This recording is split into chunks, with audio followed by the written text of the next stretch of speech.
Like, I've been talking a lot about God lately on my posts or whatever, and that probably pisses off a lot of people because they don't like speaking about the Bible.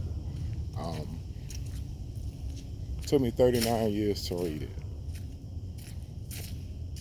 but in those 39 years, I was out experiencing life, living a human experience, traveling the world, seeing what I could see, going to places and seeing things with my own eyes instead of somebody telling me in a book. The book only prepared me for what I was about to see. It wasn't like I was just reading the book and then being like, hey, I read the book. Now I know everything about this country. You don't till you go there. You don't until you see. So while I wasn't reading the Bible, I was living an experience. And so when I started reading the Bible, it started linking up with the experience. And I'm a person that always asks questions. So I started the New Testament, and I started with Matthew. And Matthew talks about the lineage of Jesus.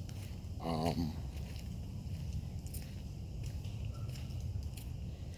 the thing that I found most interesting that it was 314s mentioned. 314s. It said that there was 14 generations from Abraham to David. And it was another 14 generations from David to the Babylonian exile. And there was another 14 generations from the Babylonian exile to the return of Christ, or for the coming of Christ. I said to myself, 314s. Must be close. Anyways, it's a cycle. I think the Bible talks about cycles, and we are approaching a new cycle in the world. Everybody don't appreciate it because it looks the same. But back to what I'm saying. I read a passage, I think it was Matthew 10, and it speaks about when you are, and I'm paraphrasing, says when you find the living God and you present it to people who don't know God, they're going to call you crazy. Said your family members will even turn on you.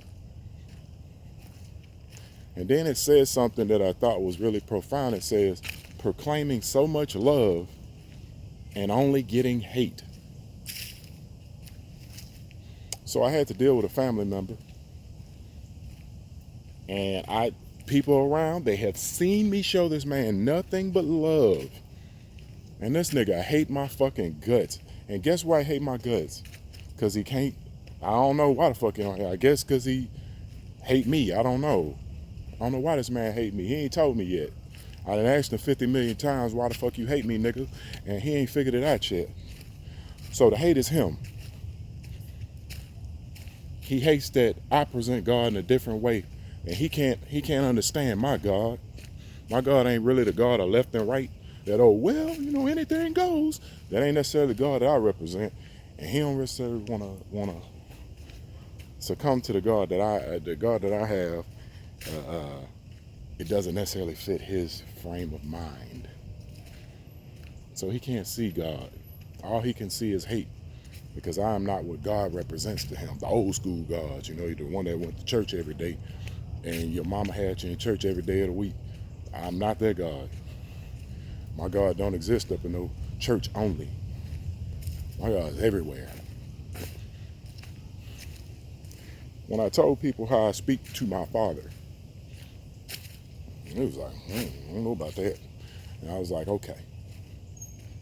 I said, me and my Father have a special relationship, but I have a relationship with my Father, and I speak to my Father with questions I want to know.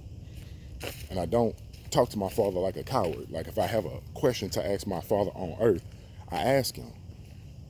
And if he give me an answer right or wrong, I needed the answer. I asked for it. So when I talk to my Father in heaven, I ask the same way. It says to be bold and ask bold questions. How y'all doing? Oh, excuse me.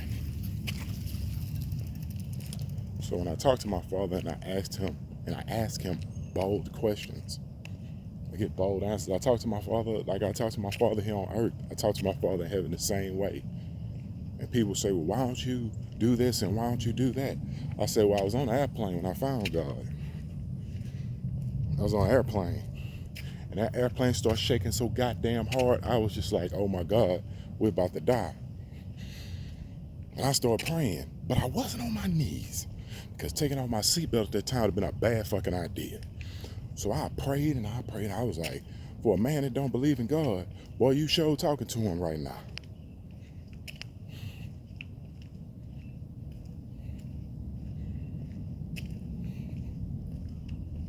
Like when you come close to dying, you're going to find somebody. You're going to reach for somebody. And so I was talking to my father. I was just like, hey, man, you're not finna let me crash. Like, you're not finna let my whole family lineage go out like this. I ain't finna have it. Nope. Not today.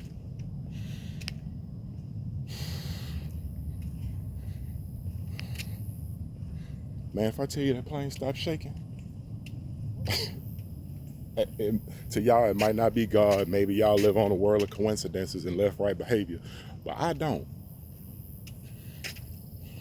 That was the day that God spoke to me. And I was like, okay, well, I do know God exists. So I need to talk to my father and ask him some real questions. And that's what I did, man. Like, so when I really have real questions, I don't go to my father with no, well, you think I can? Nope. I talk to my father in heaven just like I talk to my father down here on earth. Not in a disrespectful manner, but I need answers. And if you're the all-knowing, you need to give me them answers. Because this is your world.